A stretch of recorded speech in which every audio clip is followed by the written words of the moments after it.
Hello everyone, welcome to the Crystaly Recapped channel. And now you're going to hear a short review of the movie 12 Feet Deep. At a public swimming pool, manager McGrady puts up a sign saying that it will be closed for the holiday weekend. Meanwhile, the protagonist, Bree, swimming in the pool, takes a break to check her blood glucose level and takes off her diamond ring before returning to the pool. Outside, in the parking lot, her sister Jonna sits in the car, not knowing whether or not to enter the pool. After a short thought, she leaves her phone in the glove compartment, goes inside, puts on her swimsuit, and walks over to her sister. Bree is happy to see her because they haven't seen each other for a long time. Jonna has been in rehab, but has been doing well for 3 months now. After a short conversation, Jonna joins Bree in the pool. At the Lost and Found, Clara, the cleaner, is trying to steal money from forgotten wallets. At this time, McGrady comes in and catches her in the act. He tells her that he regrets speaking well of her to the parole officer, and that when she finishes her work today, she will be free and will no longer work here. Swimming together, the sisters have a good day until McGrady shows up. He asks them to leave because the pool is closing. Jonna points out that the pool is open until 7, but McGrady explains that it closes earlier on holidays and mentions that some people should learn to read, to which Jonna takes offense. After leaving the pool, they dry off, and Bree decides to show Jonna her ring, but can't find it in her bag. Jonna looks around the pool and sees that the ring is stuck in a metal grate at the bottom of the pool. Bree dives back in to retrieve it. No matter how hard she tries, she can't get the ring out of the grate, so Jonna decides to jump in to help her as well. When both girls are underwater and the rest of the visitors have left, the McGrady begin to close the pool. Suddenly, Jonna's hair is sucked into the grate. Trying to free themselves, the girls don't notice the lid closing over the pool. They try to swim out, but it's too late. They are trapped. Frightened, the sisters begin to bang on the lid and call for help, but McGrady has already left the building and Jonna thinks he did it on purpose. After a moment of excitement, they decide to try to lift the lid to see how strong it is, but, of course, it doesn't give in. Next, Bree suggests checking all the connections to find a weak spot. Looking around, Jonna finds someone's swimming trunks and condensation holes in the lid, and Bree manages to remove a plastic cover from one of the holes in the wall. She breaks it in half and tries to widen the hole in the lid, and Jonna continues to make negative and sarcastic comments, especially when Bree tells him that she married her boyfriend David. Bree says that it's not her fault, to which Jonna reminds Bree that she had a hard time in rehab, and it got worse when she came back and didn't find her sister at home.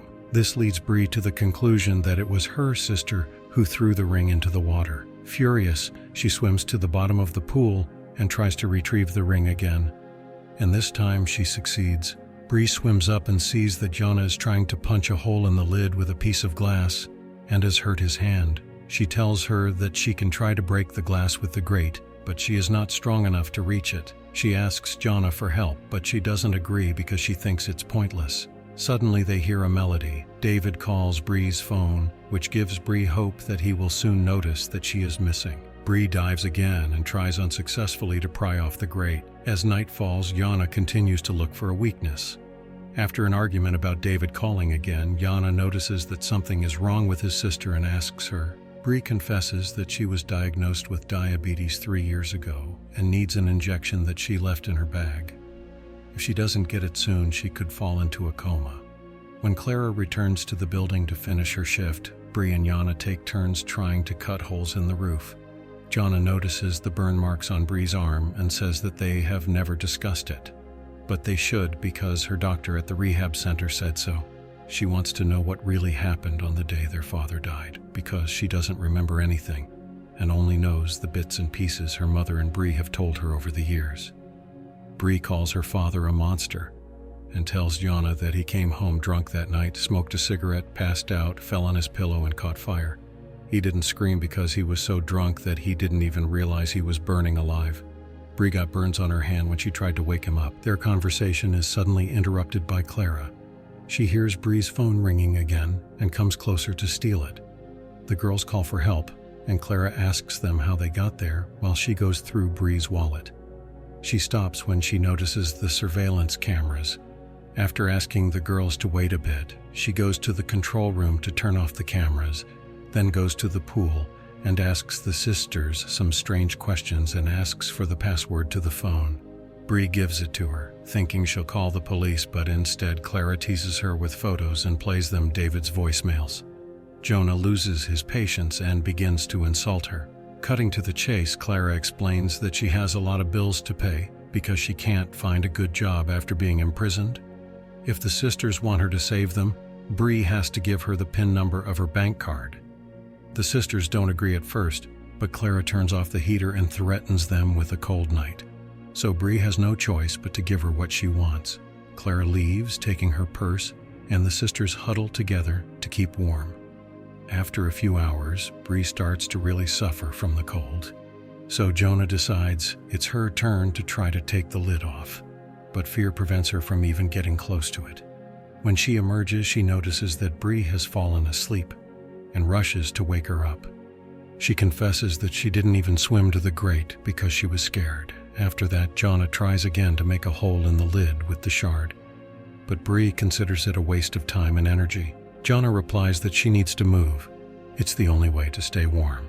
Bree pushes her to talk about her suicide attempt, and Jonah explains that she feels like there are monsters inside her that are eating her. Her father used to hurt them, and his voice can't get out of Jonah's head.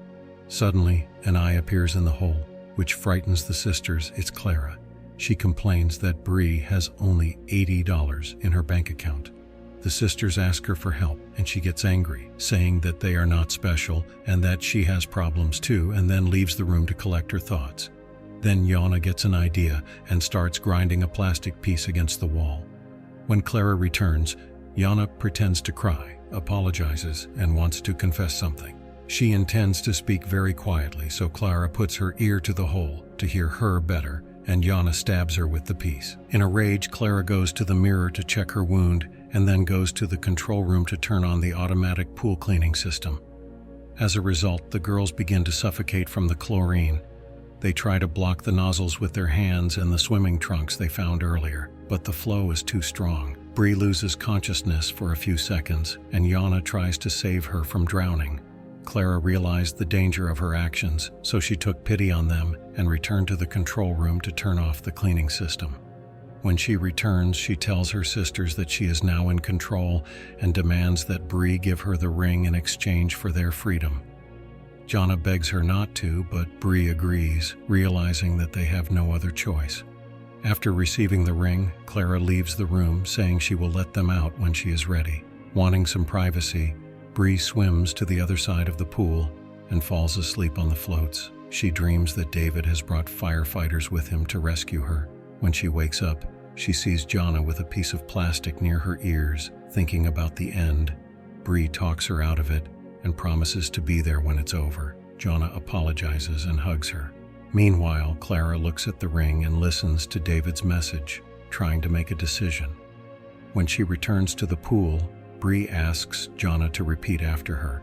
The girls tell Clara that they know she is not the monster, and after much thought, they have decided that from now on they will change their lives a little. Clara sympathizes with them and finally agrees to help. But when she goes to the control room and enters the code, it doesn't work. She tells the girls about it and they ask her to call the police, but Clara is afraid of going to jail again. She puts Bree's bag on a bench and leaves the building. A few more hours pass and Bree becomes very weak. Jonah dives in and tries to pull the bars again. The first two attempts were unsuccessful, but she has an idea for the third. She grabs the swim trunks they found earlier, wraps them around the grate, and manages to pull the grate out. Jonah pulls her to the surface and notices that Bree is unconscious. After performing CPR on her, she beats on the lid and finally manages to break it. When she pulls Bree out of the pool, they both suffer cuts from the sharp edges of the fiberglass. Her sister is still unconscious, so Jonah brings her bag and looks for an insulin syringe. She gives Bree an injection, and she finally wakes up. Their happiness does not last long, however, as Clara suddenly appears in front of them and points a gun at them, afraid that the girls might tell the police about her. Jonah tells her that he understands that she has lost a lot and begs her not to do anything to Bree because this is all she has left in her life. Clara eventually puts the gun away and returns the ring. Jonna grabs Bree's phone, calls the police, and asks Clara to leave before they arrive. After that, Bree wakes up on a stretcher, surrounded by medical workers and her sister. Jonna gives her the ring back, and when Bree asks how she got it, Jonna replies that they killed a monster. The sisters embrace and the medics take them away. This is the end of the movie. That's all for today. Subscribe and like if you want more videos like this.